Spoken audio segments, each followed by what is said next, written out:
Live from New Delhi, you're watching DD India Live, India's voice to the world. I'm Amritpal Singh. Coming up in the next 30 minutes, 12 killed in a deadly terror attack at Australia's Bondi beach. Prime Minister Albanese terms it as shocking and distressing. Prime Minister Narendra Modi condemns the incident, says India supports the fight against all forms of terrorism.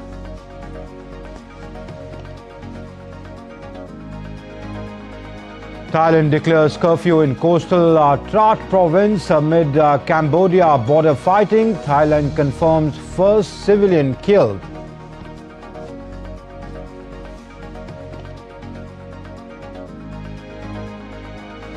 India emerges as the world's third most competitive artificial intelligence power, according to Stanford University's Global AI Vibrancy Tool.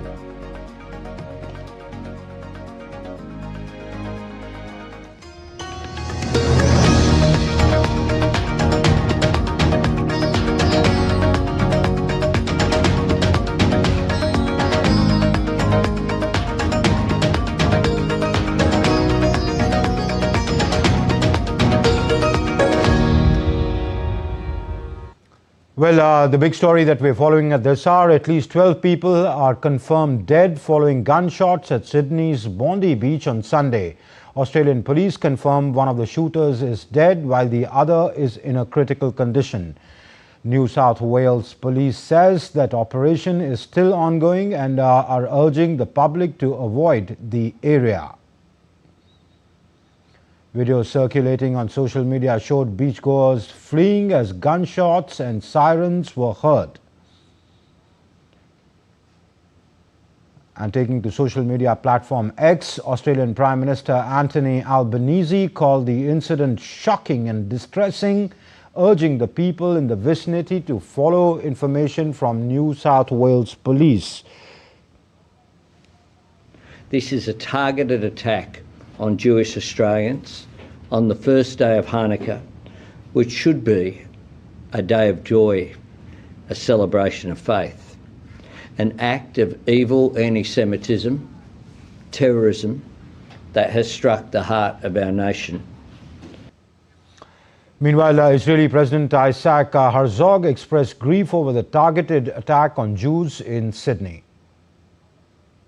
In these very moments, our sisters and brothers in Sydney, Australia, have been attacked by vile terrorists in a very cruel attack on Jews who went to light the first candle of Hanukkah on Bondi Beach.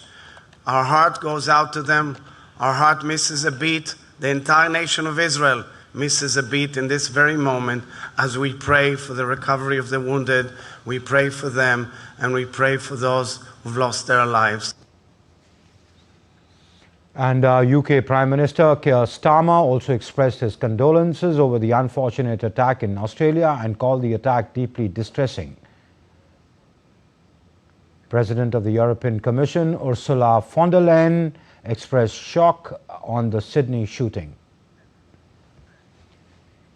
An eyewitness of the Sydney shooting described how she took shelter to protect herself during the terrorist attack. More people ran past and said there's a shooter, there's a mass shooting and they're killing people. And I heard the gunshots. So there was a church just where I was. So a group of us just ducked in and they sort of closed the doors and kept us safe there. And Prime Minister Modi strongly condemned the ghastly terror attack carried out at Bondi Beach, Australia, targeting people celebrating the first day of the Jewish festival Hanukkah. In a social media post on X, Prime Minister extended sincere condolences to the families of those who lost their lives and the families who lost their loved ones as well, and that India stands in solidarity with the people of Australia in this hour of grief. Prime Minister added that India has zero tolerance towards terrorism and supports the fight against all forms and manifestations on terrorism. External Affairs Minister Dr. S. Jaishankar, in a social media post on X, condemned in the strongest term the terror attack on the Hanukkah celebrations in Bondi Beach, Australia. He added that our thoughts are with the victims and their families.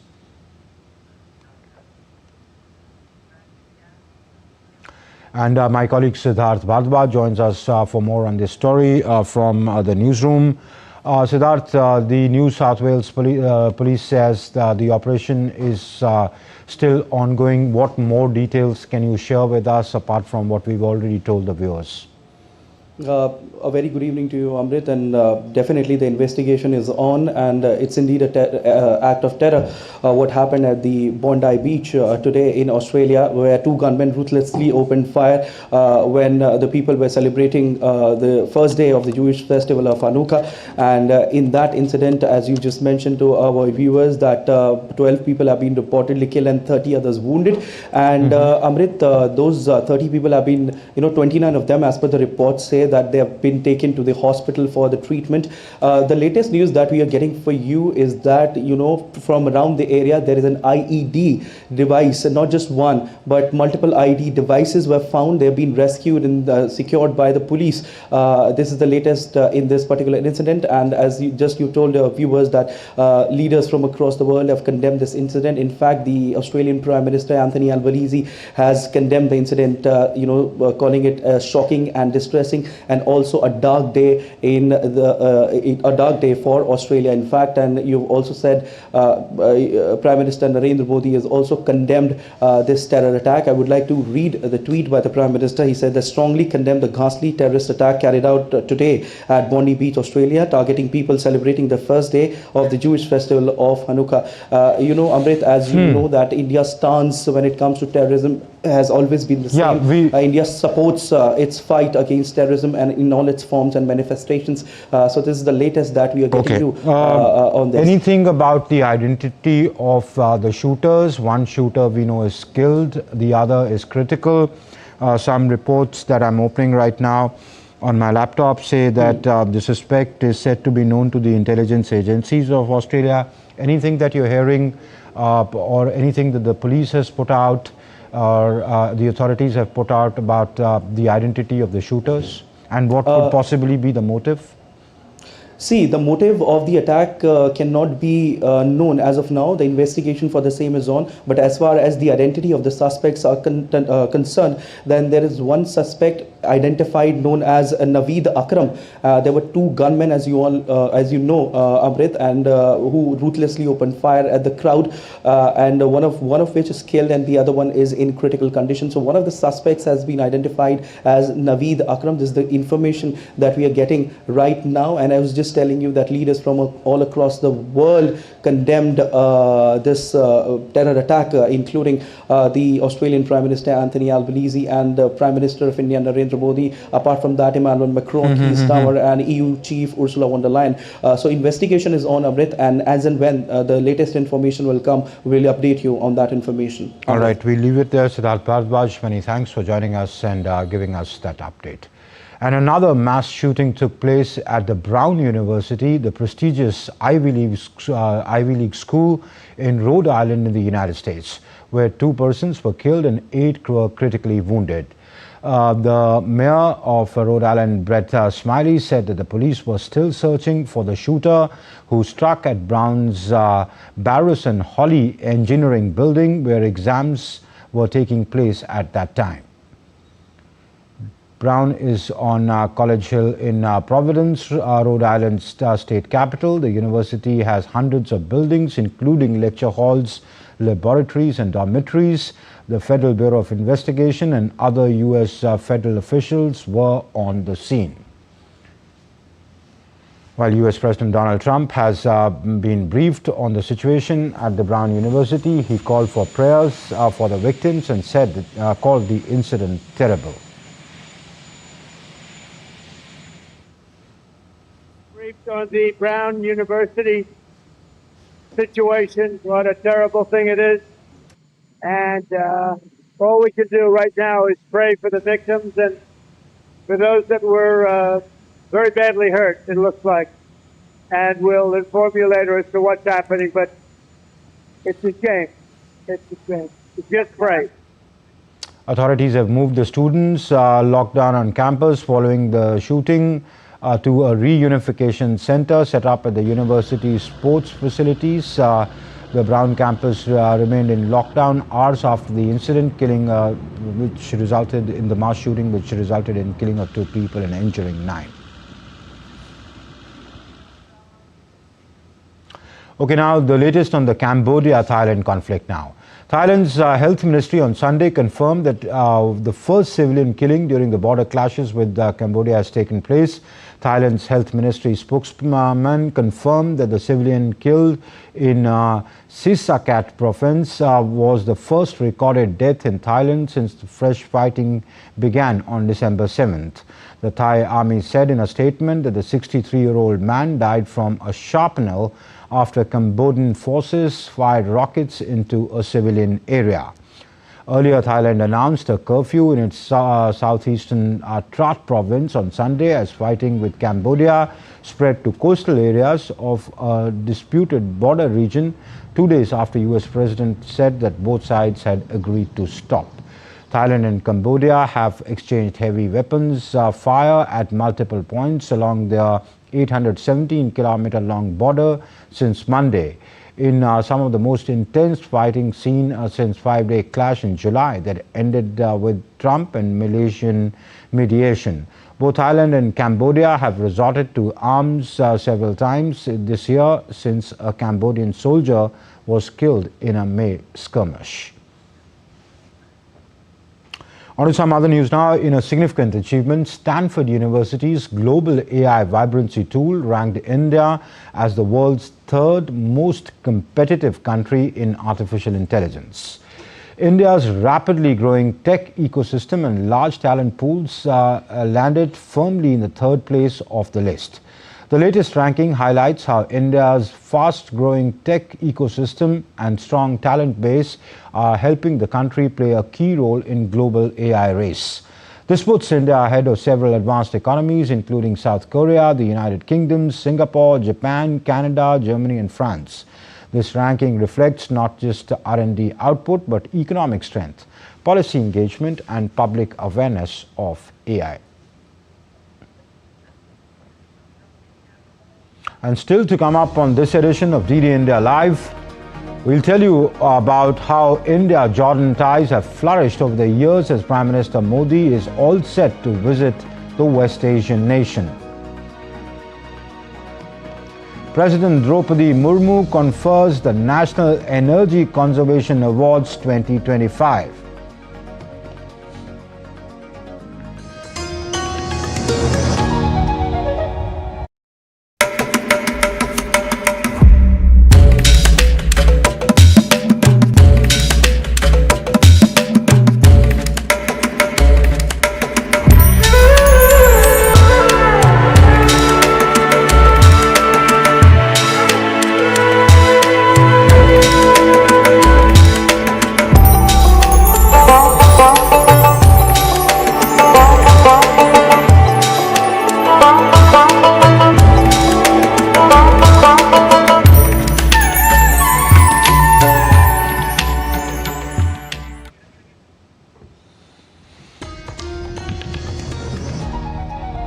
You're watching DD India Live. I'm Amritpal Singh. India has categorically rejected the assertions made by the interim government of Bangladesh. In a press release, the Ministry of External Affairs said that we have consistently reiterated our position in favor of free, fair, inclusive and credible elections being held in Bangladesh in a peaceful atmosphere. India has never allowed its territory to be used for activities inimical to the interests of the friendly people of Bangladesh. The statement said, we expect the interim government of Bangladesh to take all necessary measures ensuring internal law and order, including for the purpose of holding peaceful elections.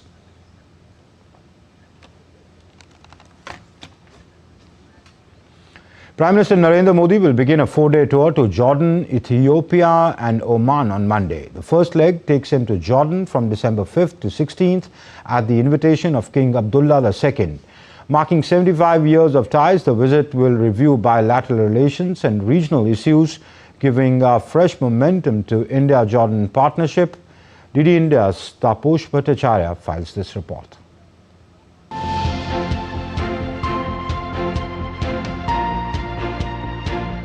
In West Asia's complex geopolitical landscape, Jordan has emerged as a stable and trusted partner for India, anchored in shared commitments to peace and regional stability. Prime Minister Narendra Modi will undertake a 2-day bilateral visit to Jordan starting Monday at the invitation of King Abdullah bin Al Hussein.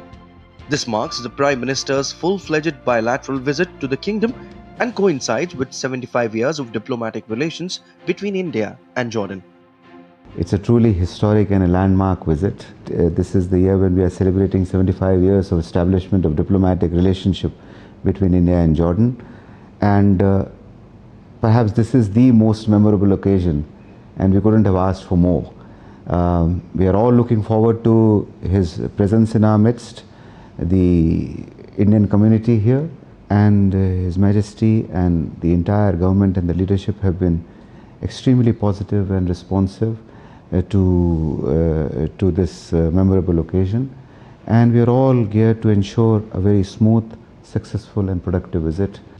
During the visit, Prime Minister Modi will hold talks with King Abdullah II to review the full spectrum of bilateral ties and exchange views on key regional and global developments. Prime Minister Shri Narendra Modi will embark on a bilateral visit to the Hashemite Kingdom of Jordan from December 15 to 16, 2025. This will be Prime Minister's first full-fledged bilateral visit to Jordan, which is coinciding with the 75th year of establishment of diplomatic relations between India and Jordan. Bilateral visit is taking place after an interval of 37 years. India and Jordan share warm and friendly relations marked by mutual trust and goodwill. The relationship spans across sectors including political, economic, defense and strong people-to-people ties. India-Jordan economic relations have grown steadily over the years. India is now Jordan's third largest trading partner, with bilateral trade valued at nearly $2.8 billion. Jordan plays a vital role in India's food security, supplying critical fertilizers such as phosphates and potash for India's agricultural sector. Both countries are exploring new areas of collaboration, including green energy, water technology and food security. Tourism cooperation, along with education and digital innovation, is emerging as the next frontier as India and Jordan work towards a future driven by knowledge and innovation. With shared values, growing economic ties and new areas of cooperation, India and Jordan are poised to take their partnership to the next level, turning 75 years of friendship into a future of deeper regional cooperation and mutual growth. With Camperson Ashish, this is Taposh Bhattacharya for DD India from Jordan. And the Indian ambassador to Jordan, Manish Chauhan, has said that there is a very strong economic relationship that India has with Jordan. He added that trade is almost close to $3 billion, but there is scope for much more, and that India exports basmati rice to Jordan. Here is DD India's exclusive with the Indian envoy to Jordan. Take a look.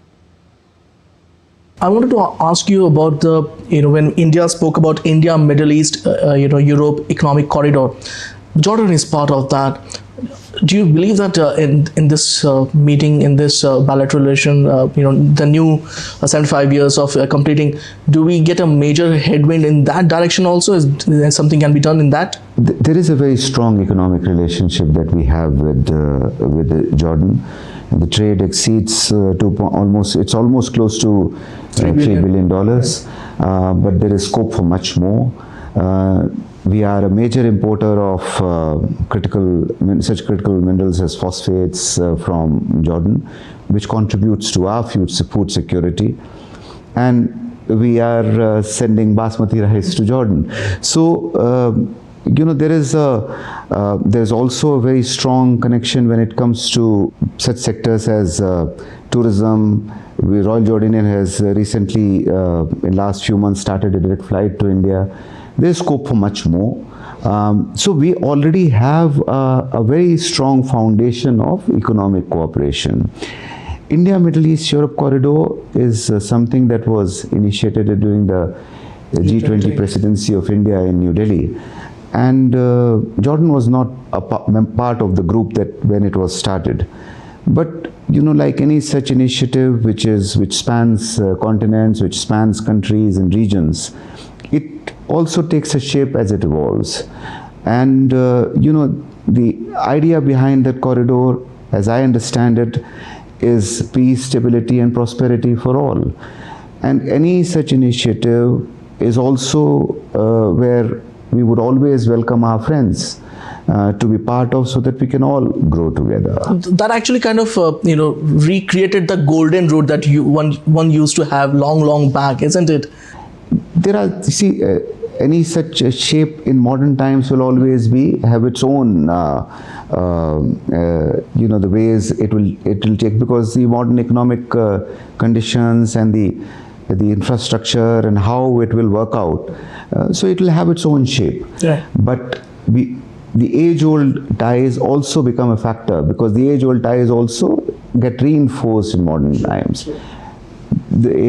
In the form of the visit of Honorable Prime Minister and his proposed visit also to Petra, those ancient linkages also get revived. And beyond diplomacy, India and Jordan ties are rooted in culture and people-to-people bonds. From Bollywood and yoga to Petra and Wadi Rum, shared heritage brings two societies closer. Cultural exchanges and a vibrant Indian community continue to strengthen this enduring connection. Taposh Bhattacharya spoke with some of the Indian diaspora who were excited over Prime Minister Modi visiting Jordan. The Indian diaspora is quite excited to welcome Prime Minister Narendra Modi, who will be coming here on the 15th for a 2-day visit in Jordan. Sir, how does it feel when people are talking about Prime Minister Modi all throughout the globe, and he's now coming here in Jordan? Oh, every community member is just watching the news and so interested, excited, and they are already making plans to make sure to welcome him. And it's really a maiden visit from Narendra Modi ji, and it's really, we are excited. Yes, I'm very proud. I'm very excited that he is coming to Jordan to strengthen the relationship between Jordan and India. I feel extremely honored, and it will be a chance for me to meet him, personally. So I'm very excited. Welcome, Modi ji. Yeah, we are very excited. We are from Bharatiya Samaj Jordan. So it is very exciting news for us. So now our kids and my wife is now preparing how to welcome Modi ji, how to wear, what to wear. My kids are now excited to meet him. Yes, I am so excited to meet Modi ji, and this is my first time meeting him. What are you going to say to him if you meet him? I would ask him, do you like Jordan? So, you see, kids, elderly, everybody is excited to, welcome Prime Minister Narendra Modi. It's a 2-day visit, and it is expected to be a milestone visit for both the countries here in this particular region. With camera person Ashish, this is Taposh Bhattacharya for DD India from Amman, Jordan. And President Draupadi Murmu underlined the nation's strong commitment towards a sustainable future while addressing the presentation of the National Energy Conservation Awards at Vigyan Bhavan in New Delhi. The National Energy Conservation Day is observed annually on December 14th to raise awareness about the importance of energy conservation and to highlight the nation's achievements in energy efficiency. On this occasion, the President of India, Draupadi Murmu, also felicitated the winners of the National Energy Conservation Awards 2025 and the National Painting Competition on Energy Conservation 25. सरकारी और निजी संस्थानों को अर्थव्यवस्था के decarbonisation को तेज करने और एमिशंस कम करने के लिए उत्कृष्ट प्रयास करने हेतु प्रोत्साहित किया जा रहा है। मुझे विश्वास है कि ये सभी कदम ऊर्जा और पर्यावरण के संरक्षण के लिए प्रभावी सिद्ध होंगे। ये प्रसन्नता की बात है कि सरकार द्वारा बिहेवियरल चेंज के लिए भी अनेक कार्य चलाए जा रहा है। प्रकृति के साथ संतुलित जीवन शैली अपनाने की चेतना भारत की सांस्कृतिक परंपरा का मूल है। The Bharatiya Janata Party Parliamentary Board has appointed Nitin Nabin as the National Working President of the party. Nitin Nabin represents the Bankipur constituency in Patna district as a member of the Bihar Legislative Assembly. He has been elected as an MLA 4 times consecutively since his by-election win in 2006. At present, he serves the Nitish Kumar-led Bihar government as Minister for Road Construction. The centre has imposed the most stringent emergency measures in Delhi National Capital Region on Saturday, a 5-point action plan as per Stage 4 of the extant graded response action plan is applicable with immediate effect in the entire NCR. The 5-point action plan includes steps to be implemented and ensured by different agencies and pollution control boards of the NCR and the DPCC. These steps are: stop entry of BS4 truck traffic into Delhi. All LNG, CNG, electric BS6 diesel trucks shall, however, be permitted to enter Delhi. Enforce strict ban on plying of Delhi-registered diesel-operated BS4 and below heavy goods vehicles. Ban CND activities as in the GRAP 3 stage. State governments in NCR to mandatorily conduct classes in schools for children, even for higher classes in hybrid mode. State governments may consider additional emergency measures like closure of colleges, educational institutions, and closure of non-emergency commercial activities. Well, looking at some sports news now, the Arun Jaitley Stadium in New Delhi is all set to host global football icon Lionel Messi on Monday, marking the final leg of his GOAT India Tour 2025 and bringing the countrywide celebrations to a close. The program at the stadium will see Messi felicitating the Minerva Academy's teams who have won 3 major youth titles, highlighting India's emerging football talent. A celebrity football match will also be organized as part of the event. Delhi and District Cricket Association Secretary Ashok Sharma said that Messi's visit would be a major source of inspiration for young footballers, adding that such moments play a crucial role in nurturing future talent in sport.